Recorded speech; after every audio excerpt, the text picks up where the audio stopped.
Well, thanks for taking the time. Let us bring the cameras in here and answer this burning question. As Eric and I have driven by this building, we want to know, what is Veridian? Yeah, Viridian, we are a manufacturer of fire protective apparel, or fire suits. Similar to this? Similar to this right here. Of course, our local department here in Spencer wears our gear. They've been wearing it for 12 years, I think, now. So you go by a fire department and see the gear they're wearing, odds are it's made here. Well, how long has this company been here? The company's been here in Spencer since 2000. Unfortunately for Spencer community, the previous company here, Alf's, a blue jean company, moved to Mexico. But fortunately for us, it left a great facility for us to move into. As once our current president purchased the company, he quickly outgrew the facility in Danville, Kentucky. So okay. He's from West Des Moines. Spencer, being in Iowa, just worked out, and here we are.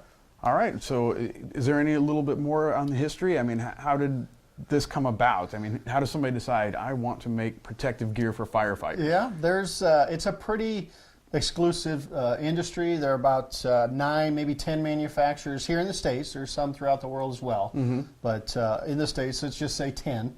We're in the top half as far in terms of sales and probably number one in terms of quality of those companies. But Veridian was originally started in 1992 under Bullard. Bullard makes the helmets for firefighters and some other industries. And then in 1998, it was spun off. Bill purchased the company, Bill Van Lent, and 2000 moved it here. So here we go. All right. So what kind of separates, you think, this company from the competitors? Well, a big advantage for us is we're still a smaller company compared to some of the larger ones where we can be specific for the firefighter. And we even have a slogan: it's your gear, it's your choice. Tell us what you want and we'll do it for you. So in other words, it shouldn't be too snug in the waistline. Exactly right. And certainly they grow and we can alter stuff, but everything's custom made. You bring that up, it's a good point. Every set of gear we make here domestically is made for each firefighter's measurements. So we don't make it until we get their sizes, and we make it specifically for them. Now, when you talk about things being custom made, let's start from the material itself. Obviously, this is meant to protect people from fire, so I assume this isn't 100% cotton. It is not 100% cotton. In fact, in the early 60s, Nomex was developed, and that's transitioned into the fire industry. Was probably the big breakthrough, and then came Kevlar, then some more advanced products like PBO and PBI, as we're seeing right here, really developed from the space program in the 80s, this PBI.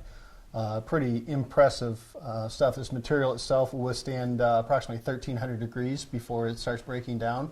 Okay, now you're dealing with people, with firefighters. These are people who are out there risking their lives to save other lives. You're wanting them to trust you with the apparel. Right. So why don't you maybe take us through, you have this material, where do you go with it? All the material comes in on rolled goods for us. We buy, as you can understand, with withstanding temperatures like that, it's very expensive. So we buy it by the roll, we cut it, automated cutting system back there. So everything's digital, it's done on a computer, and then cut by the automated cutting tables. Advantage to that is we can recreate the gear should something happen to it. So if a set of gear does get burned up, they can call us up and say, hey, this got burned up, we need another set. We can just punch a few buttons, pull it back up, recut it. So again, he's got the exact same set of gear right back in his hands. Oh, wow. So okay, so now you have it cut. Does this actually involve people having to sew to put this together then? It's a pretty extenuous process. There's 8 or 9 different stations out there. It goes from design to layout, then to cutting, and then there's pre-assembly where they make the pockets, put patches on, lettering, things like that. Then there's a coat line, there's a trouser line, those are separate, and then there's an inner part or the liner part. There's actually 3 layers to each set of turnout gear, so each part is one individual process, and it all comes together at the end. Okay, when you get to the end, I would have to assume quality control is fairly important here. It's probably our number one priority. As you can understand, the gear has to perform. It's protecting the approximately 1.3 million firefighters out there. So we don't have them all in our gear yet. We're working on that. But yes, it's very quality assurance oriented. So we've got a gentleman at the end that inspects absolutely every garment that comes off the line. And throughout the manufacturing process, there are 7 different inspection points. So I'm not saying we don't ever make a mistake, but it's pretty rare.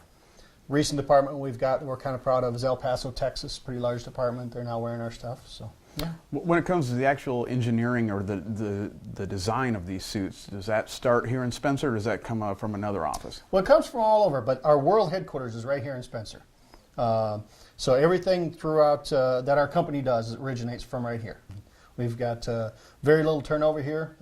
There's a lot of pride in what we do. Everybody out there on the floor really enjoys what they're doing, and we love it. Well, most companies that take pride, like it seems that you guys definitely are doing here, they have a slogan. What is yours? Well, and it's very true. We're protecting heroes one at a time.